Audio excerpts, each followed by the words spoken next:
In a previous video, I showed you how to take a weaving that was very large off a loom. So one that was woven pretty much down to the bottom. Today I'm going to show you how to take a smaller weaving off. For whatever reason, you might get tired or you just want to make a shorter weaving. And on the other video, I showed you how to cut the warp threads on the back and flip them over and tie them off. And that works well for a large weaving, but not for a small one. You'll end up with way too many warp threads and things are too easy to get tangled up. So what you'll need for this is a roll of tape if you're working in the classroom, and a Sharpie marker also if you're working in the classroom, and you'll definitely need a pair of scissors. So the first thing you want to do is center your weaving on the loom. So you grab your weaving nice and tight and just pull it so it sort of rests against your tummy and pull it down to the center. Try to get as even as you can, top and bottom. You should have enough warp thread down here and up here so that you feel comfortable handling it and tying knots. If there's too little warp thread, you would have to turn it over and do the other technique for taking a weaving off a loom that's very large. But this is fine right here. I should be able to grab these warp threads very easily. So you take your scissors and you pick up 2 warp threads. Now you don't want to cut them way up here because you're not going to be able to grab onto those little pieces to trim them. So you want to cut them down here. And what I like to do is slide my scissor down underneath that warp thread and cut as close as I can to this little notch here. So you cut 2 at a time, just like that. And then you tie your double knots. And actually this way you can get nice snug knots because everything is still attached. And you just proceed right down the line. Now the good thing is if you have a partner helping you, like if you're in school, you get done twice as fast. You're both cutting the same warp threads, so there really isn't much chance of you making a mistake. The only problem would be is if you don't do double knots. So you just continue to tie your double knots, taking those threads and moving them over to the side, and that's all you do until you get to the end. And of course you have those 3 left over.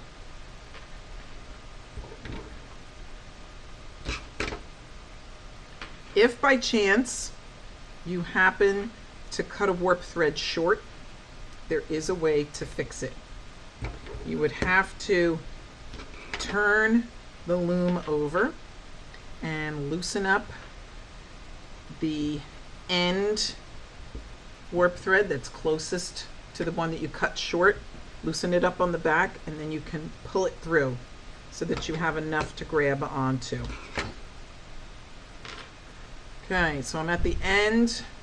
I have my 3. I'm just going to cut this one. You can do it the way I just did it and then just add this one, or you can hold 2 in one hand and 1 in the other and tie them all off as if you had 2 warp threads. Either way is fine. So now you want to do this side, so you want to carefully move this. I do not recommend picking up a loom on which the warp threads have been cut. Once you do that, your loom becomes very unstable. So does your weaving. Things could start falling apart very quickly. So please don't pick it up. Whenever possible, slide it on your table. If there's a problem, if you're in the classroom with me and you run into a problem, just let me know and I'll come and help you. If you're by yourself or with a friend at home, ask a grown-up to come over and help you.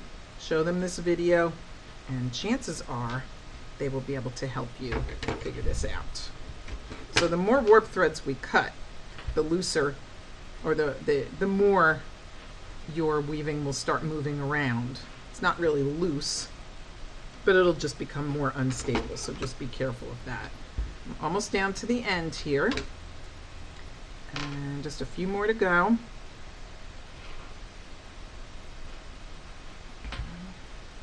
This one.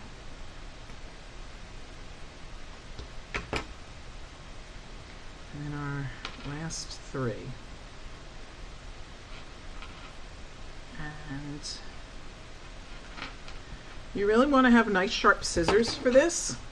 If your scissors are kind of dull, and you'll know because your warp threads won't cut very easily, just take a piece of foil, take a small square of foil, maybe about the size of your hand, and just chop it up with the scissors.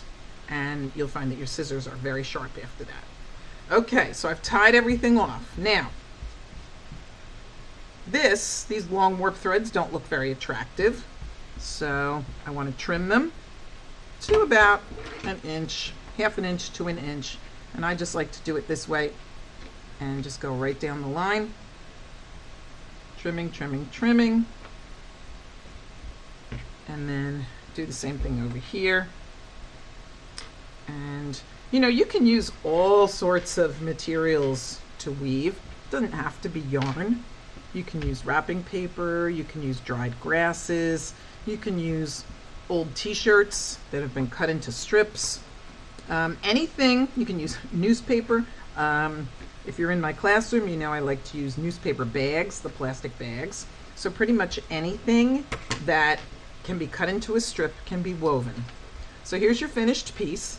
Now, if you're in the classroom with me, you choose which is the back, which is the front. Okay? Put a piece of tape on the back and write your name and your class. And then you take the loom, strip everything off of here, all of your tape, all your old warp thread, that all goes in the garbage. And this gets put back where it belongs. Okay? Thanks for watching and happy weaving.